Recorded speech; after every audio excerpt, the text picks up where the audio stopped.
Many Europeans feel utterly disheartened. Non consentirò che l'Italia diventi un campo profughi d'Europa. My ambition is to lead and not to follow. Italy rejected the EU migration deal, directly confronting Brussels and leaving Ursula von der Leyen searching for a way forward.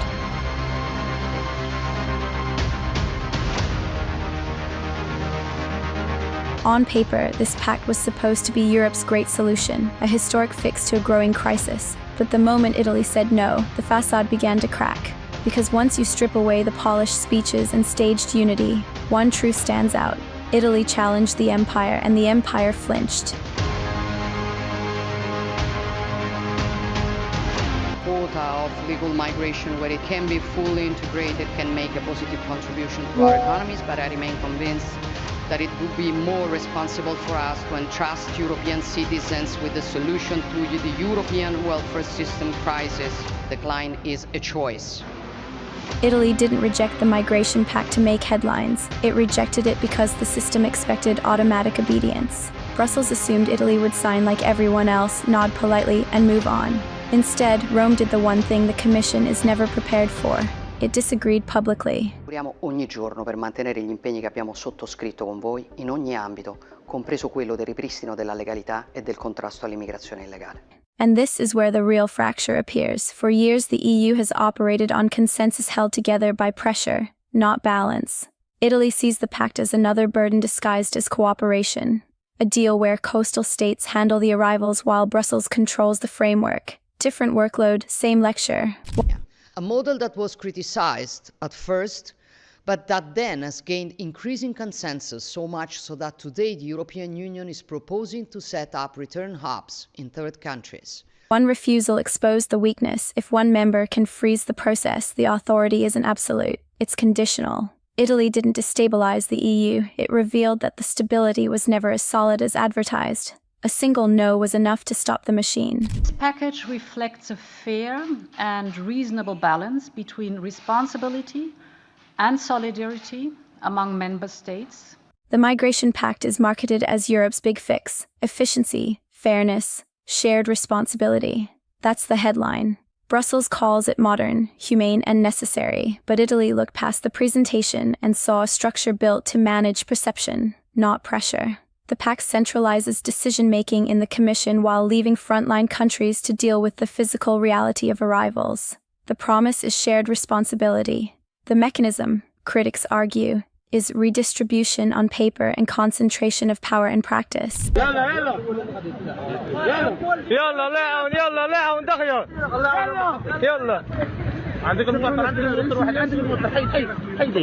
Supporters highlight border screening reforms and faster asylum decisions. But speed doesn't solve distribution, and new procedures don't change geography. Boats still land where they always have: Italy, Greece, Spain, not in the offices that design policy frameworks. And when redistribution fails, or when member states decline quotas, the burden doesn't move. It settles back where it started. Firmly alongside those who defend their freedom and sovereignty. So Italy raised the question Brussels avoids. If this pact truly levels responsibility, why do the same nations carry the same weight every year? If solidarity is real, why does it require a mandatory quota or financial penalty to enforce it? The Commission describes cooperation. Italy describes compliance. And that contrast is the foundation of the current conflict. One side sees reform. The other sees a repackaged version of an old problem. For a total paradigm shift, stop human traffickers and mass illegal immigration upstream and focus on the defense of the external borders. Because once the branding is removed, the structure becomes clearer. The pact makes management smoother for Brussels, not lighter for border states. And Italy wasn't willing to sign a solution that solves perception, but not pressure. The turning point was simple. Italy withheld support and the deal stopped. No protests, no chaos, just a formal refusal that the Commission could not override. That moment exposed how dependent Brussels is on consensus and how quickly authority weakens when even one state steps out of alignment. Tries to curb illegal migration and makes it more difficult for asylum seekers to reach Italy and apply for a permit to stay. It also showed other governments something critical. Brussels cannot enforce unity, it relies on it. Once that dependence is visible, the power dynamic changes. What unsettled Brussels more than the veto was what followed. Italy didn't just reject the pact, it began building a migration framework beyond EU structures. Deals like the agreement with Albania show a shift in strategy, processing claims offshore, accelerating returns, and reducing pressure on domestic facilities without waiting for collective approval. Not be ashamed to use and defend words and concepts like nation and patriotism. This move demonstrates that a member state can pursue migration management independently, even while remaining inside the Union. It is not withdrawal. It is bypass. And bypass is more destabilizing than disagreement. Because once an alternative exists, other governments have a template to copy. Cooperation becomes a choice, not an obligation. Rome proved that migration policy can be shaped without Brussels at the center. The Commission's concern isn't the individual project, it's the precedent. Because we both are convinced that our freedom and the prosperity and well-being of our people do depend on security. The pact stalling is a policy setback, but the more damaging outcome for Ursula von der Leyen is the narrative collapse. This deal was positioned as proof that the EU could still coordinate, negotiate, and act as a unified bloc on high-pressure issues.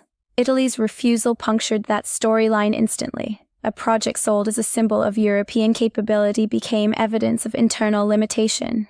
Union leaders are meeting in Brussels to discuss the ongoing controversy over refugees and migrants. They're hoping to find ways to limit the number of asylum seekers entering Europe. The influx of refugees from the Middle East and Africa has created fresh division within the bloc. For Brussels, credibility depends as much on perception as on policy execution. Once a major member openly rejects a flagship initiative, the claim of European unity becomes harder to repeat without challenge. The Commission did not just lose momentum, reshape, it lost framing control. Italy transformed the conversation from implementation to authority, and in that shift, the Commission moved from architect to respondent.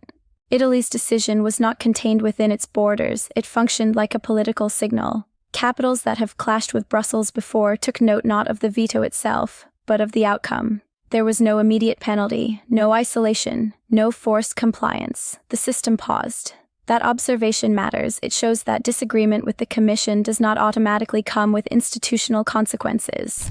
How is it possible that somebody living in Brussels will make a decision that Hungary has to let somebody into this country? For countries like Hungary, Poland, Slovakia, and even segments of the Netherlands and Austria, Italy's stance demonstrated that resistance is viable within the framework, not outside it. A refusal can reshape negotiation rather than end it. The Migration Pact was meant to establish alignment. Instead, it highlighted autonomy. This is where the long-term pressure lies. If one nation can hold its position without collapse, more may eventually decide the cost of conformity is higher than the cost of dissent, and that possibility is more destabilizing than the veto itself. The goal is to target the problem at its very heart, namely the profits made by boatmen smugglers and traffickers. Italy's decision was shaped by local conditions rather than institutional preference. Reception centers, coastal regions, and municipalities have managed arrivals repeatedly, and the strain is visible at state level in a way Brussels does not directly experience. The Commission focuses on regulatory alignment across member states, while Italy prioritizes reducing load within its own territory. This creates two different logics of decision-making. Brussels seeks standardization. Italy needs relief. When a policy offers structure but not reduction of pressure, the political cost falls on the national government, not the institution that authored the plan. Rome acted based on accountability to its electorate, which faces the operational consequences of migration policy more immediately than any European Union body. Italy has slammed fellow European Union members for not doing enough to take their share of refugees. Since the start of October, more than 10,000 people from North Africa have added to the 460,000 refugees Italy is housing as one of the frontline states in the migrant crisis.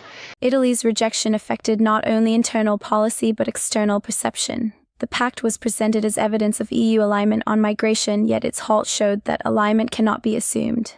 When a single member blocks a central initiative, it signals that implementation depends on national consent, not institutional authority. For neighboring states and external partners, the outcome complicates negotiation. It becomes unclear whether agreements should be shaped with Brussels or with individual governments that may choose different approaches. For investors and observers, it raises questions about policy stability in areas labeled strategic by the Commission. The message transmitted externally is simple. The EU framework holds when members agree, but it cannot compel agreement. To address the root causes of migration and thus guarantee the right not to migrate. Italy's refusal now exists as precedent. It showed that a single member can stop a flagship migration policy without immediate consequence, which means the pact operates on voluntary alignment rather than enforceable cohesion. If another state takes the same stance, the system shifts from unified management to parallel national decisions, reducing reliance on Commission-driven regulation. This outcome changes the incentive structure inside the EU. Migration governance becomes negotiable instead of automatic, and state autonomy gains practical weight. Brussels is reacting cautiously because it cannot apply pressure uniformly. Italy proved that cooperation is optional. And if others act on that example, the balance of authority shifts further toward national capitals.